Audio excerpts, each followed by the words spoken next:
Wake that ass up. Early in the morning. The Breakfast Club. Morning, everybody. It's DJ Envy, Jess Hilarious, Charlamagne the Guy. We are the Breakfast Club. Jess is on maternity leave, so we have Lauren LaRosa, and of course, we got our brother Arce with us this morning. We got a special guest in the building. We have Caleb Plant. Welcome, brother. My man, how's it going? How you feeling? Man, feeling good. Feeling good. What's happening, brother? Let's talk about you a little bit, man. How'd you get your start in boxing? Well, my dad was a fighter when he was younger, and so naturally wanted to open that door for me, and me wanting to, a lot of young boys want to be like their dad when they grow up, and just took to it right away. And him and my granddaddy put a little money together to open up like a little gym, and was in there from like 2:45 to like 10:30 at night, like 6 days a week. Loved it. How old were you? I started when I was 9. Yeah, that's when I organized competing when I was 9 years old, and that's all I wanted to do. And at first I started kickboxing, and I had 5 world titles and 9 national titles in kickboxing, but I was like boxing simultaneously. So like one weekend my dad would drive me to Atlanta, one weekend my dad would drive to Chicago, drive to Virginia Beach. He was just driving me everywhere. But then when I got to 17, I was like, man, I don't really want to kickbox anymore, and there's no money in kickboxing. I don't want to do anything else, so I just want to do boxing. So you used to probably fight a lot, even outside of the ring or outside of like organized competition. I've been in a couple, just a couple. Just a couple. Yeah, just a couple. I was about to say a little I scuffle. lost count, but it's just a couple. Yeah. But Tennessee, I mean, not known for fighters. When did you realize I could really be something in this sport? Maybe put Tennessee on the map as far as boxing. I mean, maybe I was delusional, but I felt like when I was 9, I was like, man, I'm gonna be this. I know I'm gonna be this one day. And even in middle school, I would practice my signature on a piece of paper, fill up the whole thing. And my teacher would come around and be like, what are you doing? I'm like, I'm practicing my autograph. She's like, for what? I'm like, I'm gonna make it in boxing one day. She's like, you need to play MB. But I always felt like, man, I'm gonna make it big one day. Who did you look up to boxing-wise when you was growing up? Looked up to Floyd, Andre Ward, and then older fighters like Sugar Ray Leonard, Wilfredo Benitez, James Toney, Hector Camacho, and then even older like Georgie Benton and people like that. So there's a long list of guys that I've been watching over the years, trying to steal moves from and take them and make them my own, and just be a complete fighter. So. Yeah, I got a long list of people that I respect throughout the game. Now, you had the fight this weekend. What did you think of the fight? Well, last weekend, I should say. Which fight? Canelo Berlanga. Just thought it was kind of a one-sided whooping. He might have won maybe a round. So, but a lot of people expected Berlanga to probably get stopped, halfway along, halfway through the fight, round 6, round 8, something like that. So, he made it through. So, were you surprised about your fight? When you fought McCumby, were you surprised with how he started the fight and gained momentum after he knocked you down? I mean, no one goes into a fight like I'm gonna get an 8 count, but I was locked in. We were taking him serious. I feel like in today's game, it's like a popularity contest. If you're not don't have the most followers, or you're not the most known, people will call you a bum. But we knew he was athletic, undefeated. This was his big moment, and he was coming to put it all on the line. And at the end of the second round, he caught me with a pretty good shot. And then in round 4, I got caught on the shoulder, fell down, and they gave me an 8 count. But I wasn't really tripping because I wasn't hurt or anything like that. So I'm like, man, just stay cool and just keep doing what you're doing. And then just switched up the game plan, took it to the inside. He was wild, erratic, swinging crazy, bull rushing me and stuff, and kind of hard to read things. So took it to the inside and went from there. People are saying that your fight was the most entertaining of the night. A lot of people are saying that. Is that important to you to please the crowd? I mean, you're known to be a slick boxer, but that was an entertaining fight. Is that important to you? It's not really. It's important to me to stick to the game plan. It's important to me to listen to my coaches, and I got today's boxing is filled with a lot of PE teachers, but I have real boxing teachers and people who study the game know the game. PE teachers? Yeah, PE teachers, What was trainers, that stand for? People with the whistle and a stopwatch, but they don't teach boxing. Right. You know, but I have that. My dad, Brett, and I trust them. You know, that's why they're in that position. So the game plan was to stick and move and box, and then maybe step to him a little later on. But once I realized that things were a lot less erratic on the inside, I took it to in the fourth round. I stepped to him a little bit on the inside, and I came back to the corner. I'm like, man, that's where I need to be. And Brad was like, hey, you got to trust me, but we're gonna be on the inside the rest of the fight. Him and my dad were saying that. I'm like, cool. I felt the same way. So, and that was the you know, the difference the in answer. the fight, yeah. You know, the answer. That's what needed to be done, and you know, we were all on one accord. So that's what it's about. You know, I had been telling you guys over the last 18 months, you know, I've really been working on smoothing the edge of my game and being the most complete fighter that I'm the most complete fighter that I've been yet. And then it was nice to be able to go out there and show that. How do you know when to pivot in a fight, though? Like, at what point? Do you wait to get knocked down, or when you're down in the cards? Like, I mean, it could be for numerous reasons. You know, I just felt in that moment, specifically speaking, you know, just felt like the way he was bull rushing and being, like I said, erratic and unorthodox, unconventional.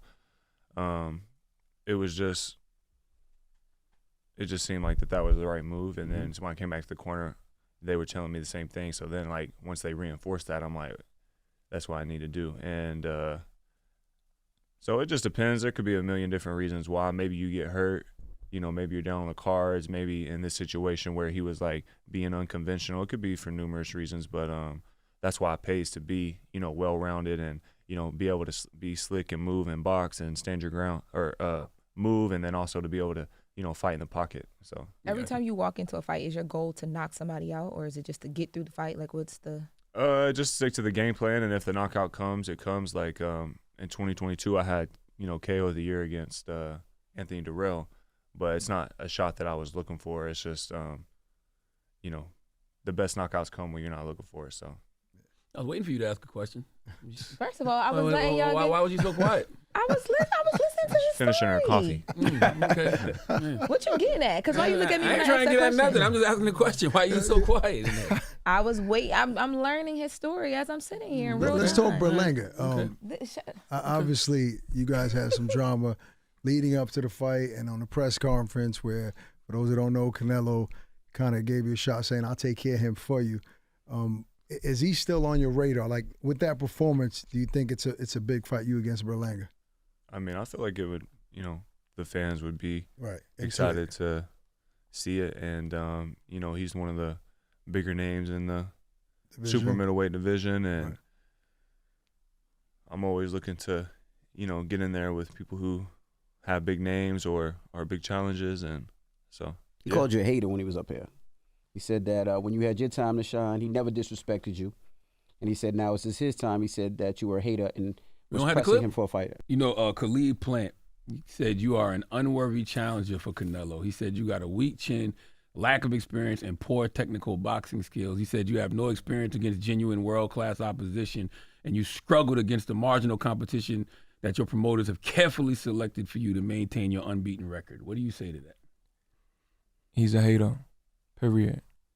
He's a guy, he had his, see, you know, it was a thing with him, right? And I told him when I seen him in Vegas, I said, yo, I got a lot of respect for you because you've been at that level, you know what I'm saying? Even though you lost, but you've been at that level. Like, you fought Canelo, you fought Benavidez, and I got to give you that respect. You got to that level, you feel me? But I feel like now he clout chasing, you feel me? He's doing a lot of weird shit just to be relevant again, you feel me? Because I feel like, and a lot of people know, dude don't sell, you feel me? He don't sell unless unless he's fighting a big fighter, you feel me? So I'm like, you a hater, bro, because when it was your time to shine, when it was your time to step in that ring with Canelo and all these guys, I never bashed you. I never said nothing about you, you know what I'm saying? I let you have your moment, but you didn't take your opportunity, you feel me? You lost, you got knocked out. So how did that, in Vegas, I saw you guys going back and forth on a clip that went viral, and you said you was giving him respect. So how did it turn into you guys going back and forth? What did he say to you? What was his response? Yeah, because, yo, bro, at the end of the day, I'm a dude, man, right? Like, I'm from New York, bro. I'm from the trenches, bro. You feel me? So it's different how you come.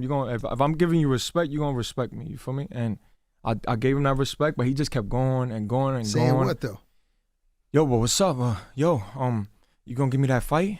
yo, I'm like, nah, I'm focusing on September. I got Canelo. Oh, so he was talking Nah, about wanting to fight you. but forget about that. If you don't get Canelo, what's up? I'm like, nah, it's not. I'm not even worried about that. Like, I got a plan A, and we sticking with that. Nah, but he just kept going and going. Oh yeah, but what happened with the sparring? He talking about sparring when I was like 17 years old. So you I'm like, sparred him at 17? yeah, and I'm like, but what happened in the 6th round? I fucked him up. I fucked you up, and I blew you out in the 6th round with a body shot. You ran out the ring. Oh, he started. Oh, I'm not all right. So that's when I got him on New York. So I just got. You were 17 I turned it up years on old him. when you were sparring with Yeah, him. yeah, He yeah. was a pro already. Yeah, he was pro, and I just turned it up on him. You know what I'm saying? Like, hey, shit went viral. Fat Joe called me like, yo, shit, you sound like a real New York nigga, man. Like, I mean, we were never And you don't around. get girls, he said. He's married, That's so. what he said. Yeah, Oh, that's okay. That makes sense. Yeah, I got the top one. There you go. See what I'm saying? There you go. There you go. Trying to stir a pot. Yeah. That's why I'm over here Yeah. quiet You and see the ring on that listening. man's He's face? That's a exactly why hater. I'm over here quiet and listening and not just talking. I was asking for her. That's why she was so First quiet. of all, no, Yes, that's it is. not. I'm, No, I got a top notch one. There you go. Yeah. Me too, brother. There you go. Married game. now y'all twins. Shut up.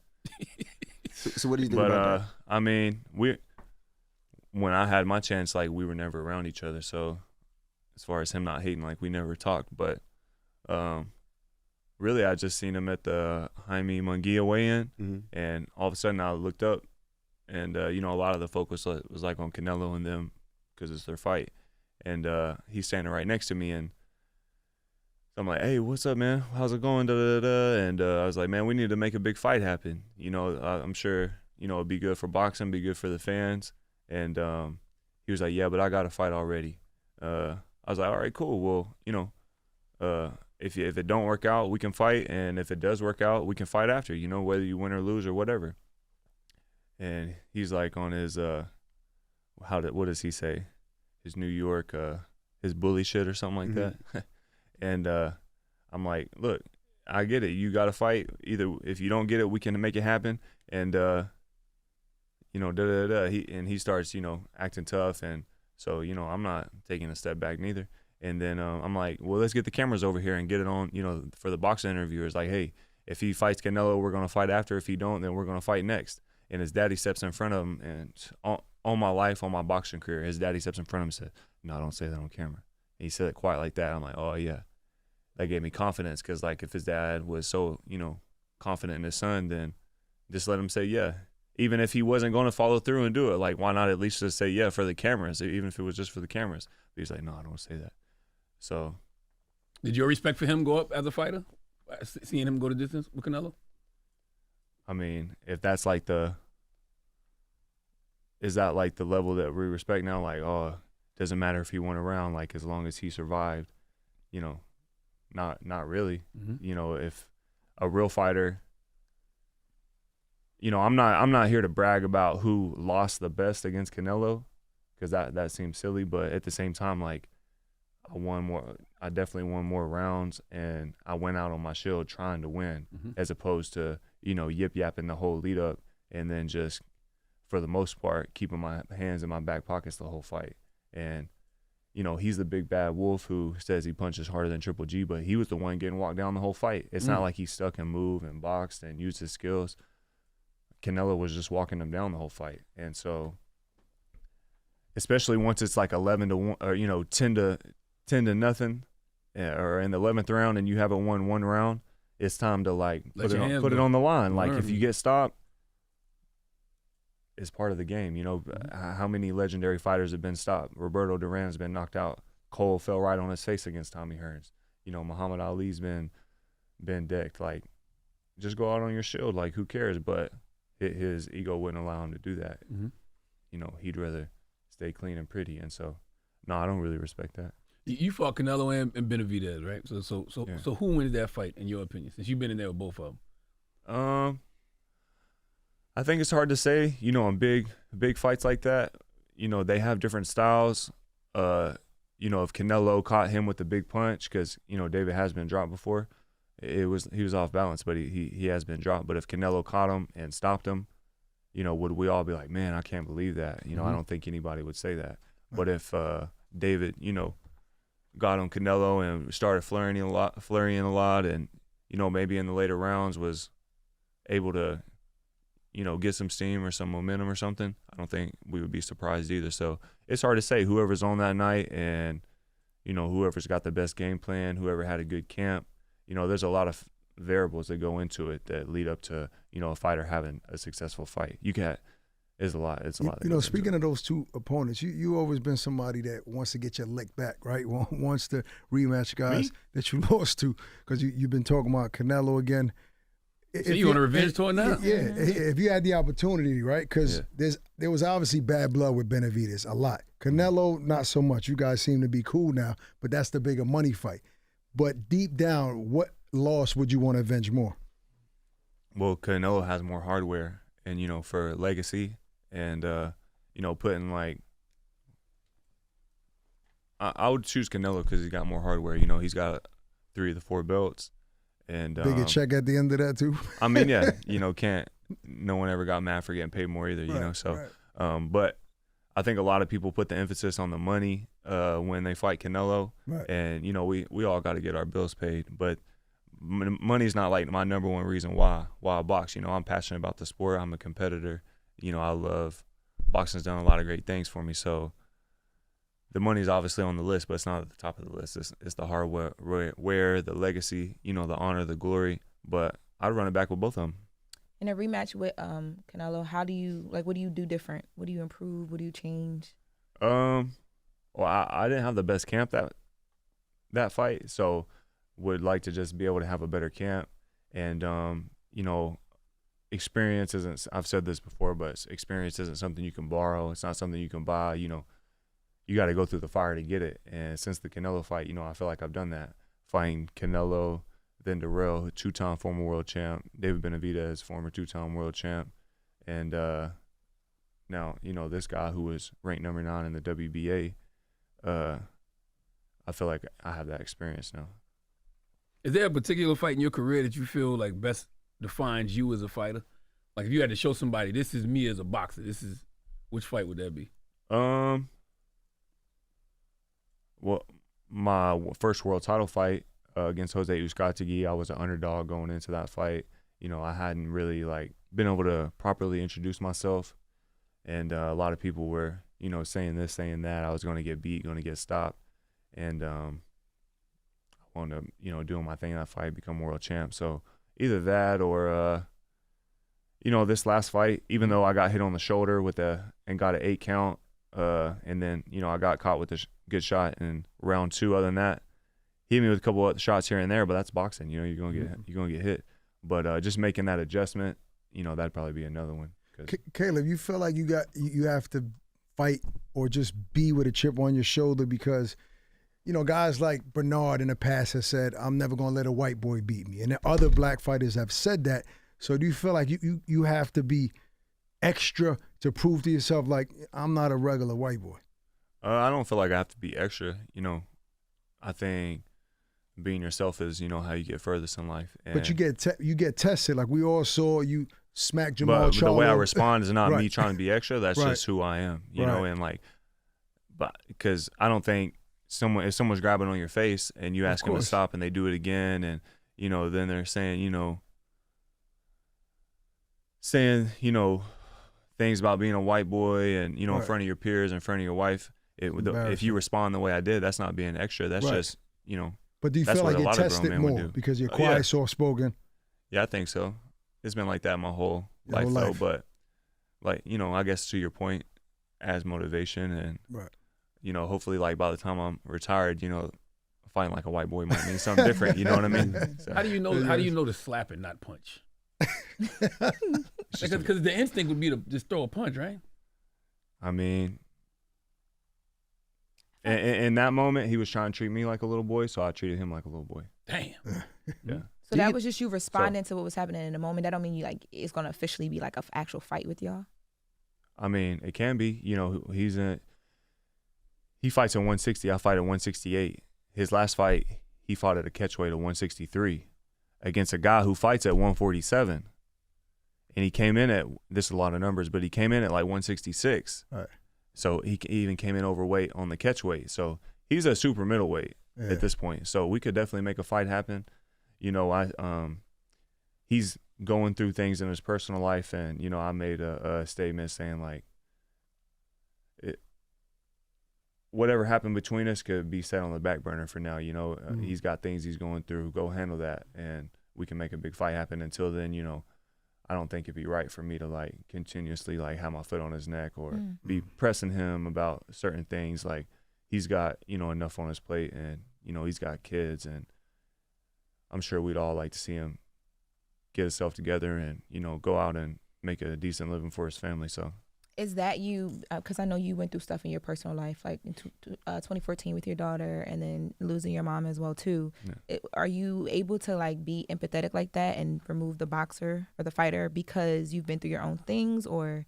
I mean, I could honestly like care less what somebody's been through. That's not an excuse to not know how to act. Boxing's a grown man sport. So if you're going to be in here, you're going to have to act like a grown man because there's grown men in here. And if you act like a little boy, then one of us might treat you like a little boy. So if you need help, I'll be the help you need, as far as whatever you're going through. If you can't hold it together well enough to just be out and about, then you should be inside, regardless of what you've been through. Because like you said, we've all been through things, but we're not walking around grabbing people by the face, or not even that situation. How did he grab you by your face for you to slap him? Because I was like, he did like that and pulled on my beard, and I pushed him back. I'm like, yo, what are you doing? Like, I was mad, don't ever grab me by my face again. And he reached up and did it right again. And you only grab someone by their face for two reasons. Either one, you want to fight them, or two, you don't think they're going to do anything. Or they want to kiss you. That's the right thing. Yeah, or three. Hopefully, I'd rather be one of the first two. God damn, bro. Why? Why you take it there? Like, that was not even an option. Like, damn. You was thinking it. It's No, too I was early. not. Yes, you was. Yeah, oh, God. Now, how did you mentally stay focused after, those terrible obstacles happened in your life? Like, how do you even just stay focused not even forget fighting, just to show up in the world? Yeah. Because everything's so public too. Yeah, at the end of the day, you got two choices. If something's going on, you can either keep going or you can quit. And if you quit, whatever situation you're in is probably going to be like that forever. You know what I mean?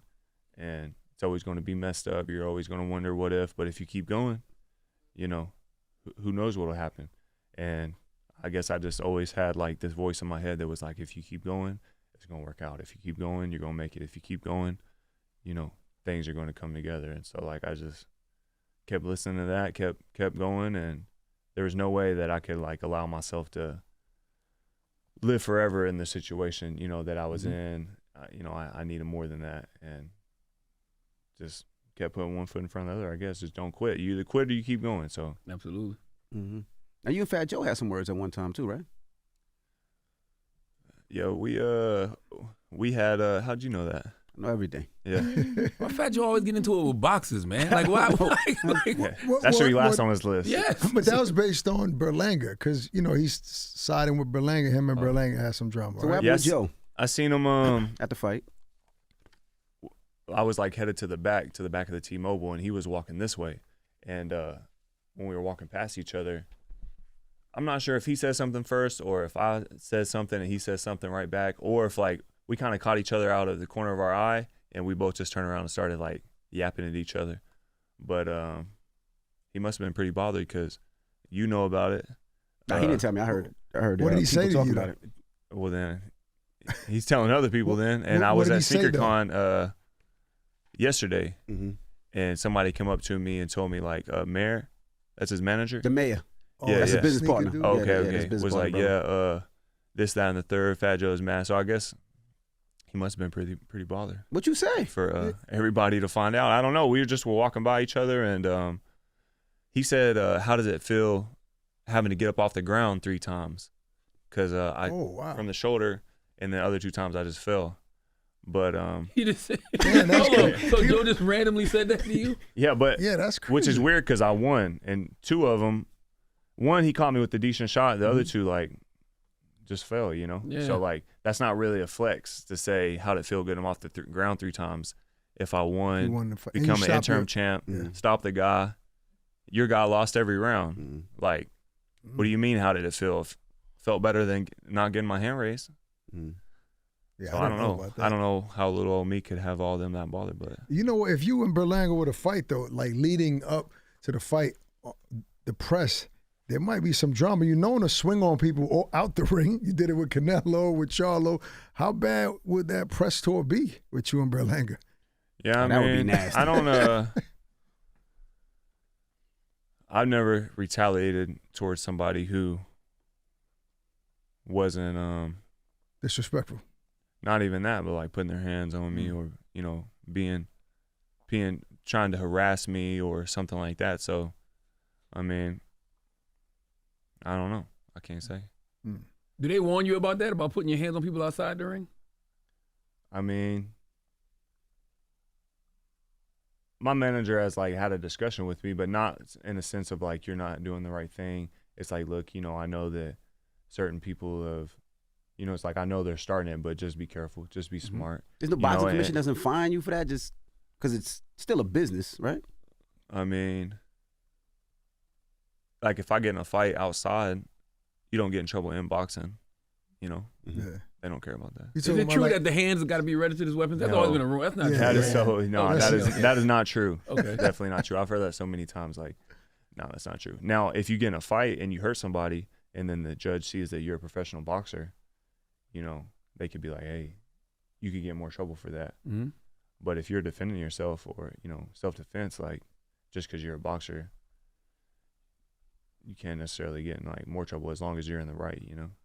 Hey, what do you feel working with somebody like Al Heyman for all these years, right? Who was one of the most powerful men in boxing for so many years, and to some degree, he still is, right? But obviously, His Excellency Turki Al-Sheikh has come into the sport and poured so much money into it. We saw the AJ fight in London, and then Bud Crawford who you're friends with in LA. Do you like him for the sport? And do you think like guys like him and Al can coexist together and make big fights together? Yeah, I mean, I'm sure they can coexist. Bob and Al have coexisted. Oscar and Al and Bob have coexisted. So, I'm sure they can all coexist with another guy jumping in. But do you like him for the sport? Yeah, I mean, hey, if he's treating fighters well, if he's paying fighters well, and doing good by the sport, I'm gonna be that's good in my book. You know what I'm saying? Would you fight if he offered you, on one of his Riyadh season cards? Would you work with Turki and fight on one of his cards? I know that he works with Al. He's had a couple fighters over there, David Morrell, and but I'm with Al and Luis, and if he ever wanted me on a show, I'd be open to that. He would just have to go do it the right way, and we'd all have to come to an agreement and be on one accord because. Al and Luis have taken good care of me for a long time now, and You've been loyal to them. Yeah.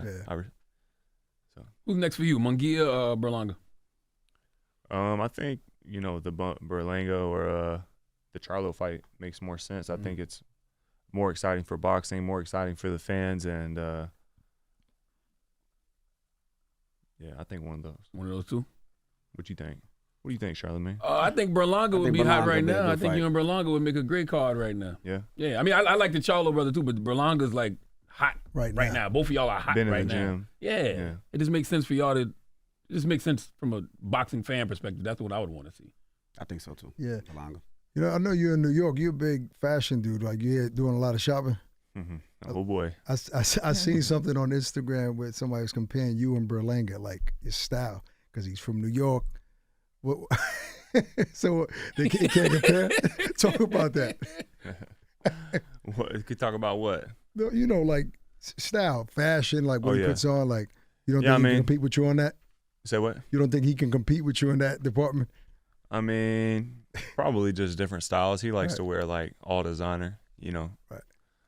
That's easy. I'm not really into that. Right. But I think fashion for me just like stemmed from probably not having any of that stuff when I was a kid and like, wanting nice shoes, wanting nice clothes, wanting nicer things. But fashion is something I've gravitated towards, even before like I had the money to buy like, I like this style, I like that. And I have my own clothing brand now, Revenge Tour. Yeah. That's been doing stuff, yeah. Yeah, it's been doing real well. And, people have really gravitated towards it and, probably feel a connection to it in their own life, and then also seeing that I actually have lived that life. I'm not just trying to make something cool for everybody to want to buy. Like I'm a good representation of that, I feel like. And so that's something I plan on, running up. What made you want to go on the revenge tour? Because, I mean, to me, you've had a great boxing career. Like, you don't duck nobody. You get in there with whoever the challenge is. So what makes you feel like, you're an underdog now who has to, I guess, seek revenge? Well, I thought of it after I lost to Canelo. Like a clothing brand is something I've always wanted, but just had been sitting on a name trying to see which direction I wanted to go. And then after losing to Canelo, I'm like, I go from place to place, stop to stop like a tour. So, I could right that wrong and, get back at Canelo. But it's also like a representation in life. It's not really just about my boxing career, but from where I started in life, things that I've been through and, going from each place stop to stop so I can, get my revenge on life and not end up where I started, make a better way for my family, make a better way for my children. And, I feel like we can all relate to that. We've all been told no. We've all been told we can't accomplish this or that because of what we look like or where we're from. And, that motivates us to go out there and be like, no, I'm going to get my revenge. I'm going to show you what I can do. I'm going to show you how far I can run it up and take it. And so it's not just about my boxing career, but it's about life in general. We've all had those things where we can relate to that. So, suffering the loss, obviously you've experienced that big profile fights. Well, what would you say to AJ after the big upset loss against Dubois this past weekend? Just, take a little time for your family, and then he seems really motivated to keep going. He's already made like 2 statements, I think. So just get back in the gym, get back in the lab, get back to work, work on some of those mistakes you were making and come back. I feel like a lot of fighters in this era, when they lose, I don't know if they read too much into social media and read too many comments and start believing what people put. Mm-hmm. But that's just always been weird to me. Like with Canelo, I come back to real, even this fight, come back. It's like I haven't really lost any confidence because it's like that's not really how boxing works. If you're a real student of the game and you look back through history, like all the top fighters have, lost. And someone like AJ who's went against, Big Smoke throughout his career, a lot of big-time fighters, sometimes that's going to happen. And it's like going to a national tournament as an amateur. You may pull up and you think you're going to win the whole national tournament. You may lose in the quarterfinals, semifinals, or the first day. Right. But then when you show up to the next national tournament, you're like, I'm going to win this. Right. Can't none of these dudes beat me. Do you think he could be 3-time world champion again, Anthony Joshua? I mean, I wouldn't put it past him. And I think that the Wilder fight is a lot more interesting now. Charlo Do we really want that at this point? I mean, I think after this last weekend or, whenever he fought, Saturday, I think it's back interesting again, after both of them losing. I guess that's what people are basing it on, and that fight that people always wanted. Yeah, but I never understood like a fighter losing one time and then he's like ruined for forever. How could you? Yeah, that's a new era, because back in the 80s and 90s, that didn't exist. I think it's how you lose, though. That's a big part too. Not just losing, but how you lose for sure. Like we watched him lose really bad to Ruiz, really bad to Dubois. Like Usyk's fights was cool, right? But those were some. You're not supposed to lose that bad to Ruiz and Dubois. Well, I will say, even though he lost in the way he did, it wasn't like a 12-round butt whooping where he just like was clearly outclassed for the whole fight. It's like he's doing pretty good, or it's kind of even. Maybe he's up a little bit, and all of a sudden he gets caught with a big shot, and he can't recover. Dubois was a butt kicking from beginning to end. I didn't see the fight, but from the get-go it was. Getting caught, getting caught too much. It was just that he didn't recover from the first knockdown. Seemed like he was tired and sluggish, clinching. It wasn't like an onslaught, but he wasn't there. So you seen the clip though, the knockout. Yeah, I seen the clip, and I was like, man, he didn't hit him that hard, but I guess he had been dropped before that. Those guys are 250 pounds though. 6'5", he had already been dropped 6'6". though, and so he was hurt. So 3 times before, right? Yeah, he got dropped 3 times before that. Yeah. Are there any active fighters today that motivate you? Oh yeah. I'm a boxing fan, so people like Terrence Crawford, and even Errol Spence. He's a hell of a fighter, great fighter, and a crazy hard worker. I like Shakur Stevenson. Some of these people do not like each other at all, so I might catch them, but they're all my friends. So, but Devin's a great fighter. Shakur's a great fighter. Gervonta, Terrence Crawford, Usyk, Fury. Boots Ennis, Stephen Fulton, Scooter. Yeah. Yeah, there's a long list of I'm guys that I glad you enjoy brought watching. up Errol, though, because of that one loss against Bud, it seems like everybody's writing him off now, even though he's a hell of a fighter. He's a great fighter. Canelo's a great fighter. Bud has been wanting the Canelo fight. Obviously, you've seen it all over. How does that fight play out? I don't know. I think some people like 100% write it off after the Israel fight. But that people, again, some people, I've seen quite a few comments calling him a bum leading up to the fight. But he was Bivol's lead sparring partner for Canelo when Bivol fought Canelo. Right. And if he's sparring Bivol the whole camp, you know what I'm saying? He's a decorated amateur. That's the problem. He's got over 300 fights. Like I said, it's a popularity contest. Now maybe he, with a little more activity, he would have looked different in that fight, or maybe stylistically, he just didn't want to take as many chances. But Terrence definitely won that fight and even started to pull away in the end, I thought. Yeah. And I didn't think it was that close to where people said. I just don't think Madrimov landed any really significant shots outside of the jab. I thought Bud landed there significant shots. Yeah.